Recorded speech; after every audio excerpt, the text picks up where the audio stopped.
of the Brazilian Grand Prix away from Michael Schumacher. And Coulthard then, is this good enough for provisional pole position? Yes, it is at the moment. Fantastic 23.0. So Coulthard pulls one out of the bag at a crucial time of the Grand Prix season. It was a surprise, but delighted to get the pole position. And I'm putting it down to the glasses, because I saw Mika wearing his blue ones last week, so I thought I had to go for orange this week. He put the rest in the shade in Brazil. Now David Coulthard's top of the charts again, on pole at Imola for the San Marino Grand Prix. Hello there, good afternoon. A very happy Easter to you all. The European F1 season starts right here. Bit more like it at Imola today. Lots of blue sky, nice sunshine, a very pleasant 15 degrees, a big contrast to that rain and chill you had in qualifying yesterday. David Coulthard goes well here. He won in 1998 and he's been on the podium twice since then. Here are the latest standings for you. 3 times world champion on the top. The Scot 6 points behind. Before his Brazilian triumph, Coulthard, he was second in Australia. He won in Malaysia and he's quickest in morning warm-up here as well. Barrichello rarely does well at this track. He's got 10 points. Heidfeld, an impressive 4th for Sauber. Frentzen, he won here back in 97 and Panis scored British American Racing's first points at Interlagos. Tony Jardine and Mark Blundell with me again. Now Mark, first one for you. We have Coulthard on pole, but Michael Schumacher saying, you got it wrong, pal, you got the wrong tyres. Explain that to us. Well, Schumacher's on the harder tyre and he feels that's going to be the way to go, and I can only think that they may take a one-stop option. A couple of guys did it last year, but the critical factor will be that it is so tough on brakes around here, so the wear rate will be high. If they do go for one stop, it'll be interesting. Montoya had a few people thinking from Brazil, the pace with that one stop, Ferrari might go and do it. Let's talk about David Coulthard. He's never had back-to-back victories in Formula One. How important is it for him to get a run going, Tony? Well, the role is all important, you know, and he's had the best start he's had to a season for a long, long time. But there is a great feeling that there should be a bit more attention on his side of the garage, rather than that, you know, Häkkinen relationship with Ron Dennis, which he has to break. They're working on that. If they get behind him a bit more, I'm sure he can keep producing the results like this. Okay, let's take a look back at qualifying. Michael Schumacher was trying to equal Ayrton Senna's all-time record of 8 successive poles. At one stage, Mark, it looked as though he's going to do it. Oh, a tremendous lap that he put together, and he's pushing very, very hard. Obviously trying to keep the Tifosi happy. A lot of pressure on his shoulders. But, you know, as much as he pushed, I don't think he was going to get it done by the end. And it was a great qualifying. It was a terrific session, wasn't it? Mika Häkkinen's been on pole here for the last couple of years, and he's put that McLaren on the front row again. But he's never won this race. He'd love to win this race, and McLaren have been very dominant here. They don't have that dominance anymore. They don't have that power advantage that Mercedes has had over the last 2 years, having to work very hard. He actually got stuck a little bit behind Michael Schumacher on his last run. When Schumacher locked up, he did the same, lost fractions of a second. Nonetheless, he's very happy with the team effort, first front row for a long time. And in overtime, Tony, David Coulthard, a lap record and pole. But the team have made a fabulous effort because they damaged the chassis on Friday. They rebuilt a new chassis up till 4 o'clock in the morning on Saturday morning. All the engineers back at working overtime as well. So a big team effort behind David. He made adjustments all the way through to the penultimate lap when he started feeling it a bit better, but he said he didn't think he could do it. And he radioed through in the end, actually said, I don't think that lap was good enough. But of course it was, and Ralf Schumacher good enough to out-qualify elder brother for a change. Yeah, well, I'm looking forward to this brotherly love syndrome. I know when I play my brother at squash, you know, I want to kill him. But let's wait and see. Ralf Schumacher's been sticking some lovely laps together in qualifying, but he still doesn't get it done by the race. You know, Brazil was a little bit of a disaster, but he needs to make up for this one. Sure. Right then, Tony, you just take us through the grid, could you? Well, this is the first McLaren front row since Austria last year, so that's great for the McLaren team, great for all the people back and working all that support. Ralf Schumacher and his brother together again. When they were together 10 years ago in a kart race, Michael punted his brother off at the start. Truly magnificent effort to take 5th place. And then 6, Barrichello had problems with traffic. Montoya put a wheel on the grass and he lost some time there. Frentzen also had traffic. Raikkonen saying 10th is not good enough. Great attitude there.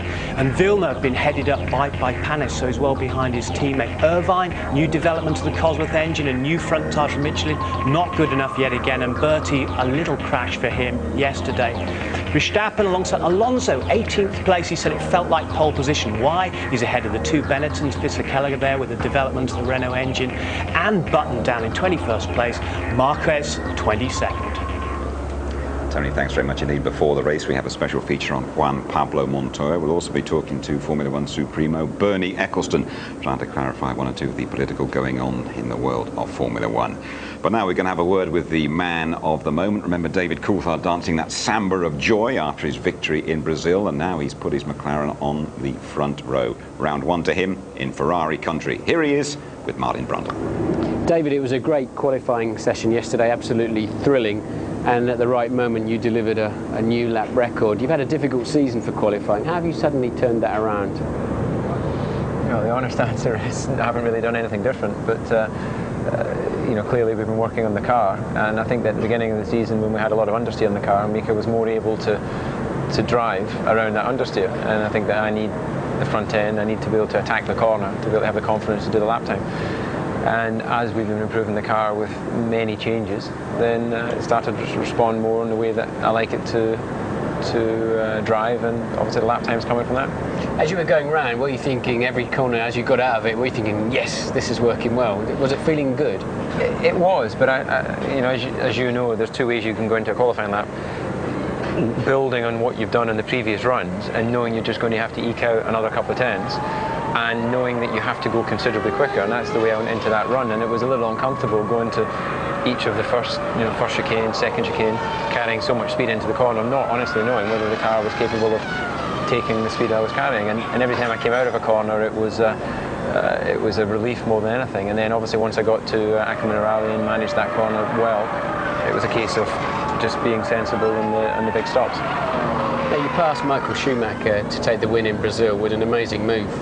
You were in the spray of two cars and you still kept your foot down when Michael lifted. Do you think every time you see his gearbox, I can pass you? Yeah. If you can see anyone's gearbox that closely, then you're going to pass them. You know, it's as simple as that. Whether it's Michael or whether it's any car. Is it greater pleasure though when it's Michael? You know, I think afterwards, when you're talking about it with people, then it sort of sinks in, yes. But when you're actually doing your job, he's just another competitor. You know, he doesn't carry this aura on the track that he appears to carry to the public or to other people around the paddock. You know, I think it's significant that he lifted going through the left-hander onto the straight and others didn't.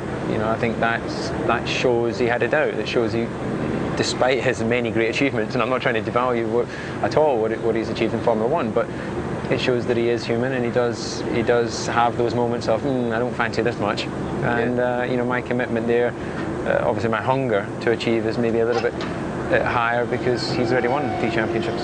Now the McLarens are coming on strong nicely. You're only 6 points behind Michael. What's in your mind about him and about the championship? I don't think about the championship at all. I think that that's a result of a combination of good results in races, and I don't think you can sit at the beginning of the season and look at that as, you know, of course it's your goal, but you can't look at that as a big picture because you have every Grand Prix along the way to trying to win that championship is very different. So you have to focus 100% on that race. You know, I'm not even really aware of the fact that we're in Italy. Someone was asking, you know, how does it feel to take away the front row from the Italians in Italy? Well, this is another Grand Prix. It could be anywhere. You know, when you're really focused on trying to get the job done, it doesn't matter what the scenery is. Of course, it's very red here, but it's only when you leave the track you realise that maybe you're not as welcome as some others in this country. It's a bit lively in the roads around this circuit, doesn't it? But he's making great play of the fact that he is hungrier than Michael Schumacher, and the world champion lifted in Brazil. Yes, psychology game. But DC is strong in the head at the moment. He really is. And when he's strong in the head, he's going to be connected to the right foot. And this is the acid test for me. If DC gets away from this race with another win, I think this could be the beginning of building a championship. Brazil, pole, there's only one thing left for him to do, and I think he could do it. Tony, where does he stand now in the McLaren team? The McLaren bosses say they're both equal, Hakkinen and Coulthard. Some people feel that Hakkinen is perhaps a bit more equal than David.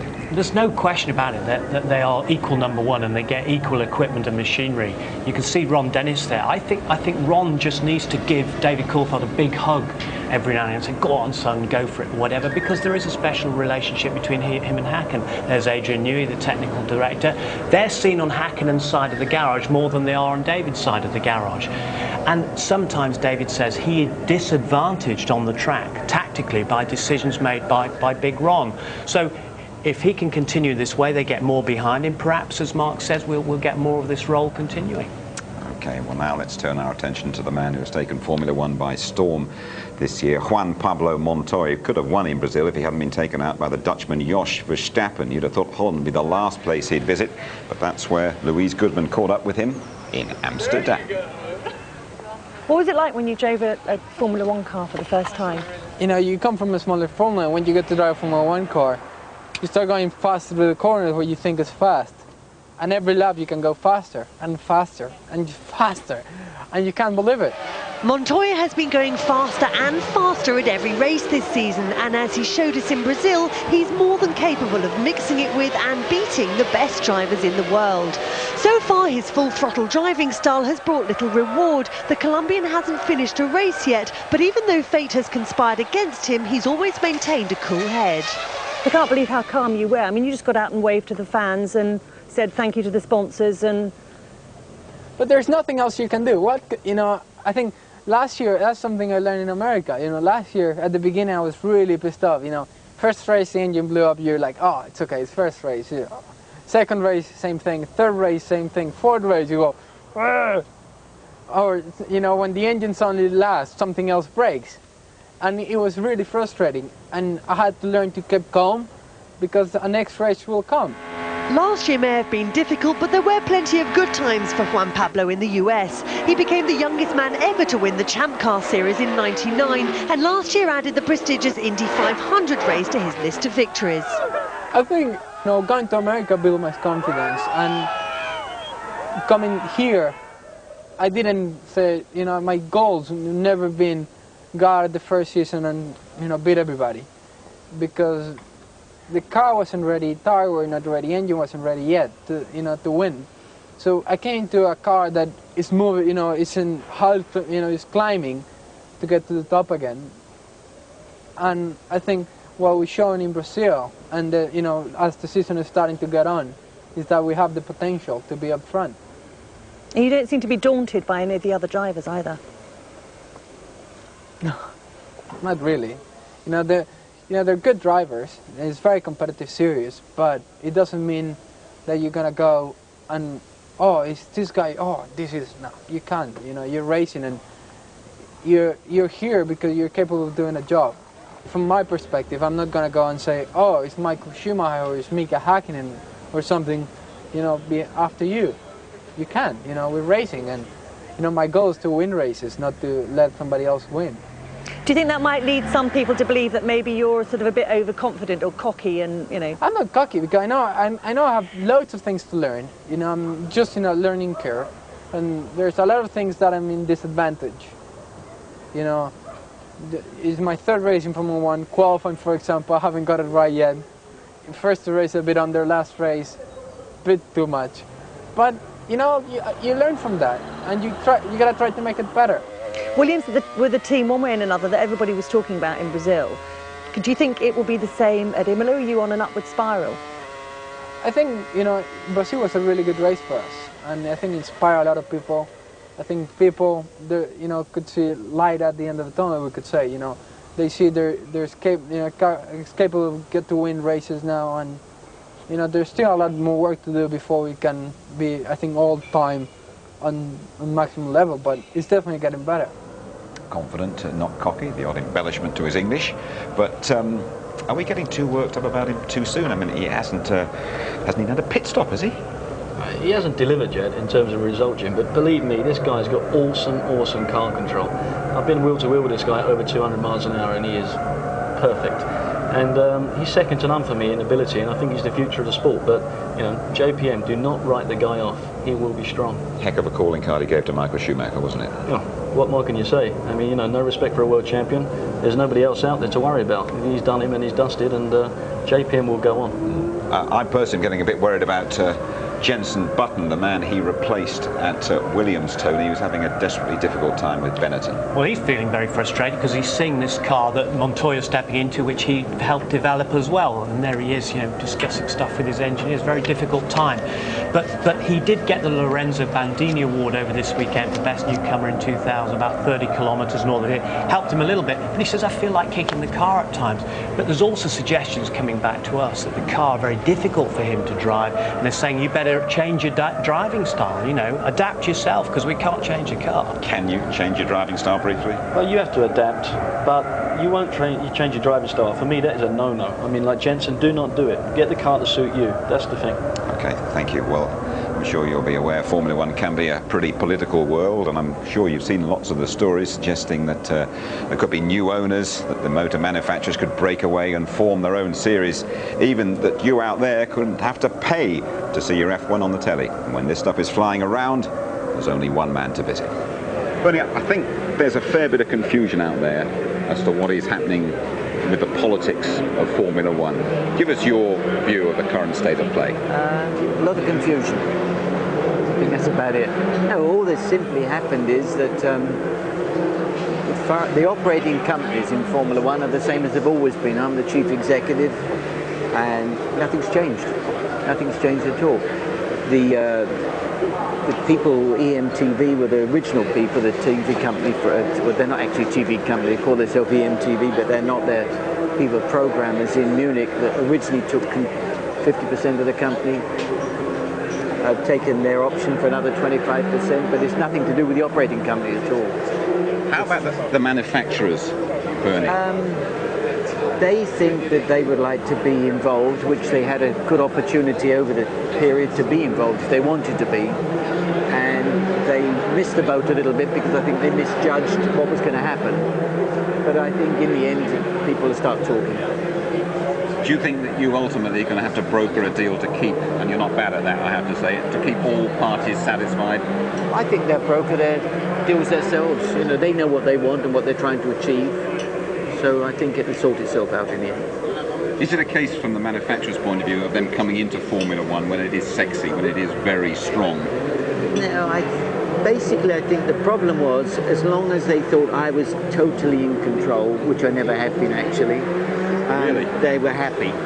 And they think, you know, I suddenly keel over or something happens to me, and they don't really want to be in the hands of somebody they don't know. I think that's the truth. What sort of credibility would you put on a rival series to Formula One being formed by the manufacturers? I haven't got the slightest idea. I think they'd be a little bit silly if they decided this is the way to go, because they can do it in a much better way. I mean, really, they're in Formula One to sell their products. That's what they're there for, not to run races or run race teams or anything like that. So I suppose in the end, that's probably what they'll come down to, that, and say, well, that's what we ought to do. And would I be right in thinking that Formula One essentially, because of the agreements that are in force, has to stay the same until 2007? Well, the current contracts are there till the end of 2007, yes, for sure. All the teams have to compete, and it basically has to stay as it is now. But as you know, Formula One never stays as it is. We hopefully move on. I hope it doesn't stay the way it is. I hope it moves on and progresses anyway. You've been watching the first few races at home on ITV, yes, like millions of others out there. Just before we put this subject to bed, there is a fear that Formula One might go on paid television and not be available on terrestrial. Absolutely no fear at all. The agreement I've made with these people is to stay with them for 5 years, if I'm alive and well. And that is that it will not go on pay-per-view. That's one of the agreements. And they've committed, they said it won't. I mean, Kirsch, are basically a little bit, they're funding the operation for EMTV. They're also a broadcaster like you, free over air. They do pay-per-view and free over air broadcast, but their biggest, largest company is free over air television. With all these hassles going on, are you wondering about your own personal involvement in this game? No, nothing's changed for me. Everything's the same. But you stay the ringmaster, you stay in control of Formula One? Yeah, as much as I ever have been. Bernie, just finally sum up for us F1 2001 from your point of view. Going to be another good year, another good year. A few more people that can win, whether they do or not is another story, but could win races. And the little fella in the white shirt is still going to be at the head of it all. Well, let's see. Let's see. Thanks, Bernie. Thank you very much. He'll go when he wants to, Tony, but just give us your view on things. You keep your ear very close to the ground in this sport. Well, I think the manufacturers have poured millions in themselves and they've gone, hey, what about me? We need something back about this. In order to stay in longer, if they get something back, they can justify it to their own boards as well. But the team owners and the team managers think, well, hang on, the manufacturers come and the manufacturers go. We still have to run Formula One. That's why when we were having breakfast at Jordan the other morning, all these team bosses were coming out of the motor. They're having their own separate meetings. Perhaps they're also trying to get more out of it at the same time. What is clear to me is that it's not over yet. Okay, then. If you're just joining us, just over 20 minutes to go to the start of the San Marino Grand Prix, but Tony there mentioning some of the team's views. Let's hear some of those views, shall we? First of all, talking to Sir Frank Williams, the team boss of BMW Williams. It must be clear that the Concord Agreement, which binds the FIA and the promoter and all the teams, does not expire till 2007. It's a long way down the road, so I don't think, I do think that talk of a different series today is really premature. It doesn't bother me at all. It's not 100% clear yet what has to be changed, what should be changed, what could be made better. But everybody has the same interests, is to keep Formula One as an interesting platform, as it is for a long, long time, because that's the only way that we all kind of get out something out of this business. I've seen other series where many manufacturers have been involved and have basically killed the series. I only can hope that we find maybe a way that it still can run as in the past, because Bernie has proven right. Not everyone will agree always with the way he does it, but you have to look at the final result. It's a great formula. It's a great form of motor racing. It is the pinnacle of motor racing, and there's too many people that want it to continue for it to go wrong. But it's going to be a long, protracted negotiation, I'm sure. It is a great formula, and we will be right back with Murray's Imola memories and Martin ducking and diving down the grid.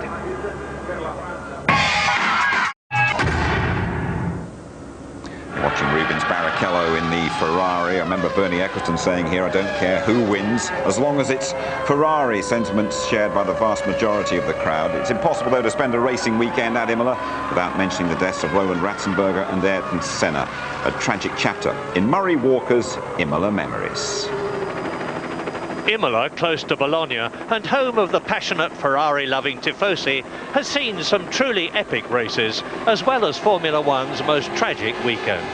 The first San Marino Grand Prix was held in 1981, but a year later, Imola was the scene of bitter political confrontation, as a result of which 10 teams staged a boycott. Ferrari's Didier Pironi stole victory by breaking a pre-race agreement with his teammate Gilles Villeneuve. Still furious, Villeneuve was tragically killed at the very next event. But in 1983, the emotional tifosi erupted when Ferrari's Patrick Tambay won, carrying Villeneuve's famous number 27. In 1987, it was a dominant win for the man the tifosi called Il Leone, the Lion, Britain's Nigel Mansell. Nigel Mansell, Williams Honda, crosses the line and takes the checkered flag to win the San Marino Grand Prix. Nigel's teammate Nelson Piquet was a non-starter after a colossal crash at the Tamburello corner and had to watch in irritation as his archenemy took the spoils.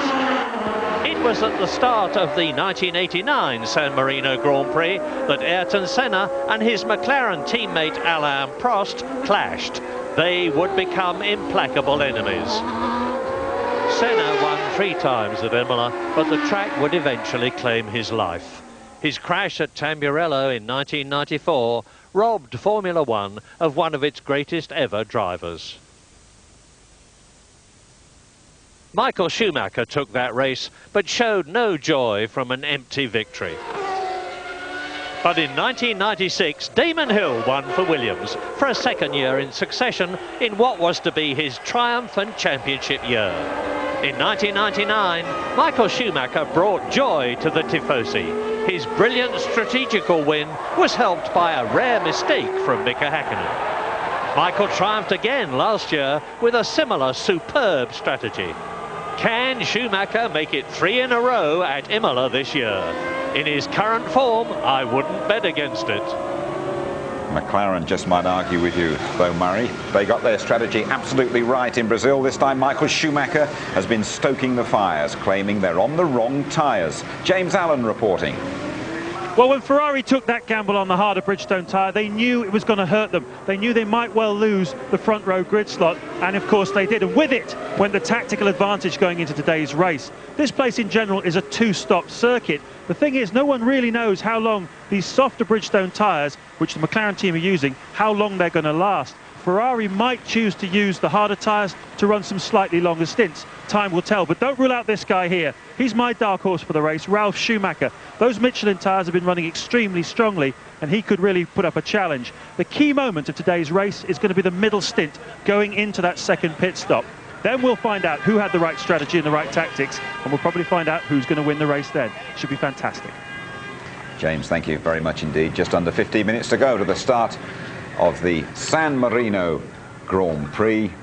Let's get right down there in the middle of all that action and join Martin Brundle. Thank you, Jim. Hello, team. Happy Easter to you and welcome to the grid. So what do you want to know? Let's have a little cruise along. And two McLarens on the front row, of course. DC looking very relaxed and cool. I know he had a couple of great starts when he was practicing them this morning. Hakkinen, his wife's here for the first time for some races. Apparently she always brings him good luck. There's virtually absolutely no drivers on the grid at this time. I was checking them out just before you threw down to me, and they've all left the grid to go to the loo. So we're not going to see too many of those. I know Ralph just disappeared. We got I mean, look, it's a complete zoo on the grid here. You can virtually see absolutely nothing at all. But the crowd are remarkably calm. I know there's low numbers here today, and because it's Easter Sunday, but there's no real buzz that you normally get around here. But here's a man we can probably talk to. EJ, you were looking so good in Brazil, and then it all fell apart at the last. What is this on here?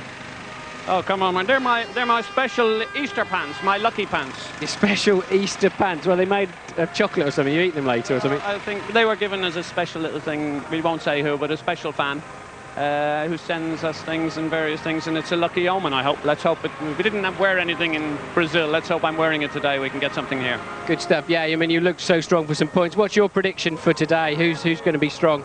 Well, obviously the two guys in the front row, David, Mika, they will have a strong race. I wouldn't rule out ourselves. I wouldn't rule out the BMW because we saw what they were able to do in Brazil. But Michael still has to be the favourite. He's on the harder tyres. Whether that's a good thing or not now that the heat has come into the track, I think the soft tyre runner will still be okay. Who knows? Let's hope we have an exciting race like we've had. The first three races were absolutely brilliant, and yesterday's qualifying was equally as exciting. If it continues like that, who cares at the moment? It's a Jordan runner. Best of Irish luck, Ed. Here's a little man I want to have a word with. Bernard, great to see you again. We've really missed you. We haven't seen you for ages. Why is that? Well, you've obviously been staying home watching F1 ITV, yeah? No, I've been there. I've been there all the races. I just low profile, that's all. All right. Oh, you've been there. We missed you. So what have you been up to? I see you've sold about 140% of Formula One so far. When are you getting rid of the rest of it? Trying to get rid of the 60% this afternoon. All right, yeah. So there's a little bit of flack out there at the moment. The old I've been out testing my Bentley Le Mans car, and I've sort of been out of the loop. I hear you're going to be working with the manufacturers or something. I've been working for everybody all my life, so what difference? Another one way or the other won't make any difference. Yeah, good. Well, I assume you're going to sort of put your normal piece of invisible elastic and it all comes shooting back to you anytime soon. Don't be naughty. All right, good stuff. It's good to talk to you, Bernie. And look, don't leave us in a hurry because it'll all fall apart if you're not around. Thanks a lot. Thank you. Cheers. OK, I think that's probably enough from the grid. The Ferraris are here very late, and I'm going to throw you back to the studio. Well done, Martin, our big Easter bunny, down there in the zoo on the grid. Jacques Villeneuve is looking to put things right, I would think, Tony Jardine, wouldn't he, in this race after a pretty miserable qualifying, Villeneuve? Yeah, he said it didn't come to us at all, but Panis is ahead of him, and he won't be happy about that. He went a little bit too early, and Craig Pollock was complaining about the team going out too early in qualifying as well. But strong with the Honda power, and there's Niki Lauda. And Eddie Irvine, your mate. Edmund Irvine, yeah. The interesting thing with Jaguar at the moment is the Nicky Lauda-Bobby Rails situation, and it's a real power play. But I'm interested to see who's still going to be there at the end of the season. They're having a miserable time with that car, aren't they, at the moment, at Jaguar? Who, Mark, though, do you think has got it right with these tyres now? It's warming up nicely. It's going to be a lottery in some respects. I mean, you know, the problem is that the soft tyre is good in performance and will be good as the rubber gets laid down on the racetrack. The performance will get enhanced. But durability-wise, we might see that a harder tyre comes through. And as we say, we might see a Ferrari going for a one-stop strategy. We've seen it early on, and it could play off. Well, that's a bit more like it. The Tifosi here, greeting, of course, the first Ferrari individual world champion back in Italy for 21 years. 1 and 2 gaps out there. The Catholic Bishop of Imola has said don't come to the race on this particular day, and there's a bit of a ticket scam as well. 12,000 tickets have gone missing, but Tony, no shortage of enthusiasm among that little lot. No, I mean, this is the heart of Emilia-Romagna territory. They're a different set from the set of Tifosi that go up to Monza as well. They're a little bit quieter than at Monza, where they scale the fences and hurl missiles and things like that, but they're here for Ferrari. But unfortunately, when they read out the qualifying times yesterday, the crowd went silent. They don't understand the situation with the tyres. Right then, well, David Coulthard ran the show here back in 1998, pole position and race winner. Are we in for an action replay? Will Hakkinen find the sweet spot at a circuit where he's never flourished? Who has chosen the right tyres? Can Michael Schumacher deliver for those Tifosi once again? Could it be Ralph's day in the Williams? Never discount Trulli, Montoya or Barrichello. The San Marino Grand Prix is next.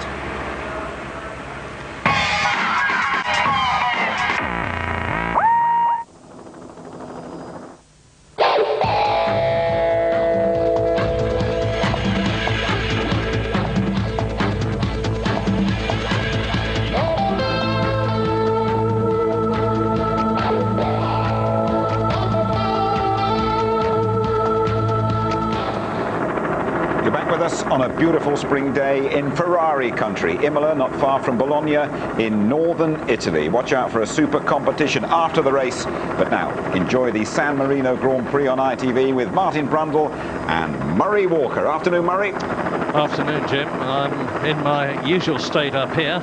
High tension, heart beating like a trip hammer, whatever that is. Well, 4 degrees on Thursday it was when we arrived here.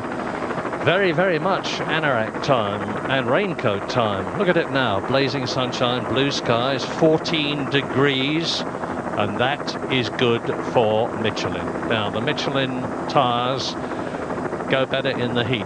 Look at Brazil. They were really, really worried on Thursday, Friday, and yesterday to a great extent. They're much happier now, especially master Ralf Schumacher, 3rd on the grid.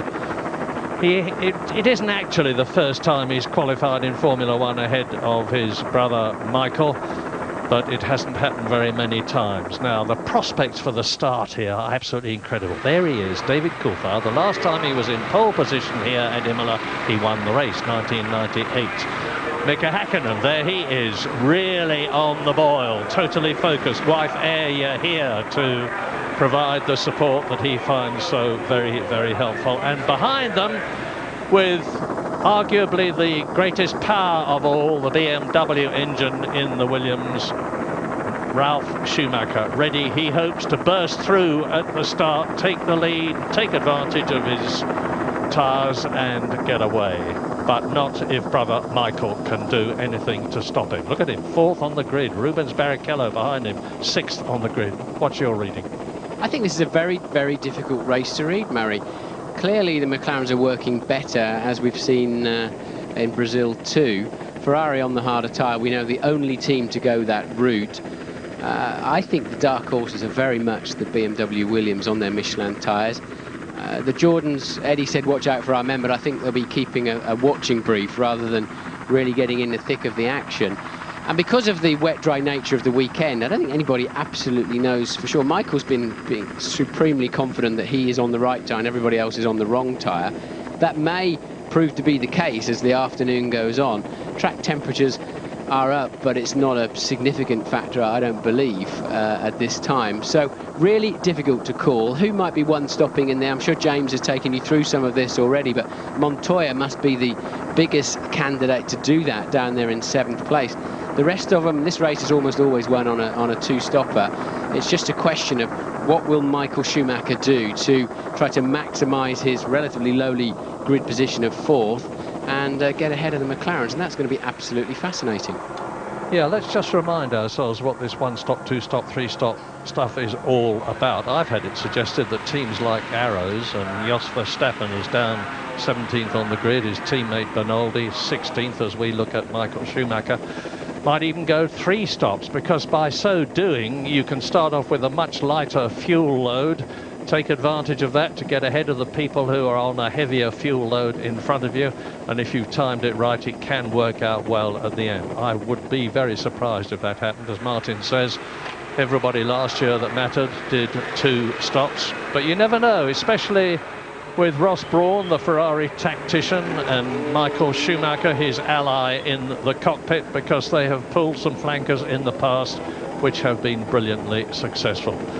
The sun continues to shine. I do believe there's going to be no problem at all with the weather here as the grid is clearing, because it is blue skies overhead, blazing sunshine. This track just over 3 miles long. You're going to see it, and Martin will talk you around. But it is a course which, unlike a lot of them these days, has the benefit, the advantage, the excitement of not only every kind of corner, but gradient as well, both uphill and downhill. Yes, and it's an anti-clockwise circuit, an unusually pole on the left-hand side there, although it's a left-hander first, because it's bumpy, particularly down the right-hand side of the track. The line tends to be all the way down the left, so pole position man gets the cleanest side of the racetrack. And of course, that's David Coulthard, and they'll all try and lay a little bit of whatever type of rubber they're on down on their grid hatching to give them a bit of extra bite next time around. And everybody's got away all right. I'm just looking out of the window at the grid as I talk to you.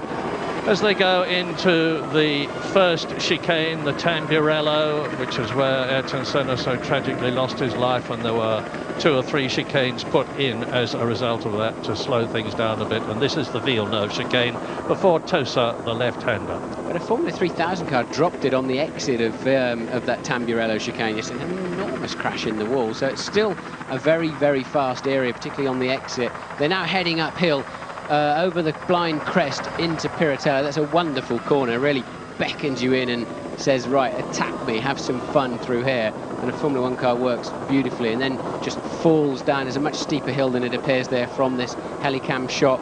That first Acqua Minerale can be a bit tricky. A lot of people get caught out there. It's a little bit bumpy on the way in. Later in the race, a bit tired, or your tyres a little bit used and second hand. It's easy to run wide through there, and then you're guaranteed to have an accident and stay in the gravel trap. Then the high chicane, the Variante Alta, and a new patch of tarmac in there a couple of 3 years ago, just on the exit. And again, providing you don't launch too heavily across the curbs, you've got to use the curbs, but you've got to somehow bring the car down in an even way, front and rear, so you can get straight back on the power again. And then a big downhill sweeping stop into Rivazza 1, and all you're looking at there is the wall ahead of you, and often marshals. You can see marshals and other people. It's a straight ahead position there is not good at all, but a lot of grip under braking. Rivazza 2 then an easy 170 miles an hour right-hand sweep before you have to punish the brakes and slow down just one final time towards the end of the lap. Yeah, David Coulthard starting, well, he's well ahead at the present moment, but he'll slow down because the last thing that he wants is for the grid to take a long time to form. 22 starters. Yes, I think David's probably arrived at his grid slot a bit too early there. He really needed to back that pack up. He's going to be an awful long time sitting on pole position. Does that matter? Of course it matters. If you overheat the clutch and you have difficulty engaging first gear, which they probably won't do until the first of the 5 red lights come on, and I remind you about the starting procedure. Lights one at a time until all 5 are on, then there's a pre-programmed pause. When they go out, it is go. David Coulthard on the right, Mika Häkkinen on the left. The grid is still forming. Watch Ralf Schumacher in the white blue Williams BMW, the man with the yellow helmet, as the tail-ender Tarso Marquez lines up on the grid. 22nd, the lights in the top left corner of your screen. 62 laps, 1 on, 2 on, 3 on, 4 on, 5, pause, and it's go, and it's good for David Coulthard, and Ralph Schumacher is already past Hakkinen, and he's going for the lead. He's done it. Fabulous. Ralph Schumacher is now going to use that front to pull away in the Williams BMW from Coulthard, and the top Jordan has also got ahead in third position. That's Jarno Trulli. So, 2 dramatic changes right at the start of the San Marino Grand Prix. Williams BMW, Ralph Schumacher leads, and then behind him in second place it is the McLaren of David Coulthard. Then it's Jarno Trulli, Mika Häkkinen down from 2nd to 4th, and Michael Schumacher down from 4th to 5th. What an opening! Coulthard then, too much wheel spin on the start. I think he rolled slightly early. The red lights were on for a very, very long time. Hopefully there's been no jump starts, but Coulthard lighting up the rear wheels. Ralph getting the perfect start, slotting down the inside. And well, we said those Williams could well be dark horses. This is a dream start for them. So where is Juan Pablo Montoya in the other Williams BMW? Can't tell you at the present moment. All I can tell you is that Mazzacane is last at the present moment. He's already been passed by Jenson Button and by Tarso Marquez in the European Minardi. So there is Hakkinen, there is Schumacher, and there is Montoya going through. Look for the Williams. There's Schumacher, and Montoya is ahead of Panis in the BAR, who started in front of him. Yes, that was a good run. It's very unusual to see an overtaking manoeuvre into that final chicane. Just shows the straight line speed of that Williams. And look, Ralph Schumacher pulling away, 0.9 of a second lead at the end of lap 1. And Montoya already on his way through the field up into P6. Michael Schumacher's his next target. And look, truly off the road, he should just save that. He should keep his position. It'll be a bit of a handful when he gets to the top of Piratella. And Rubens Barrichello is dropping back. He started 6th in the Ferrari. He is now in 8th position. He's been passed by Montoya. He has been passed by Olivier Panis. And Barrichello really does need to impress in this race. Well, apparently there is an investigation underway for potential jump starts. I don't know who that might be, but we'll have to wait and see. We'll keep an eye on the computer. Could have been Ralph, of course, with that stunning start. Coulthard was definitely looking like he edged forwards, but I don't know if that was after the light. And here's a replay, so that's a little bit too late into it to check for a jump start, but it just shows you the way that Williams catapulted off the line and then truly making it stick up the inside of Hakkinen to take 3rd place. Power with a capital P. Now here's Schumacher again. Watch him, right-hand side. He gets right alongside the white line. All the cars have got an electrical sensor underneath them in the track to see whether they move before they should. I don't think it was Coulthard. I think, what are we watching here? That was Coulthard lighting up his tyres. I think it would be a BAR that jumped the start if I had to make a guess, but we think it's one of the BARs that jumped the start, so that could well be Panis. Well, the BARs were 8th and 11th. Panis starting in front of Villeneuve, as he has done before this season. Honours even, 2 starts in front for Villeneuve, 2 starts in front for Panis, and the race is now starting to settle down a bit. Ralph Schumacher has obviously made the fastest lap of the race. It's early days, we're on lap 3, but already he is leading David Coulthard from pole position, Coulthard, by 1.4 seconds. Jarno Trulli is 3.6 seconds. Look at the gap down there as the Williams BMW streaks away, and in 4th position it's Hakkinen ahead of Schumacher.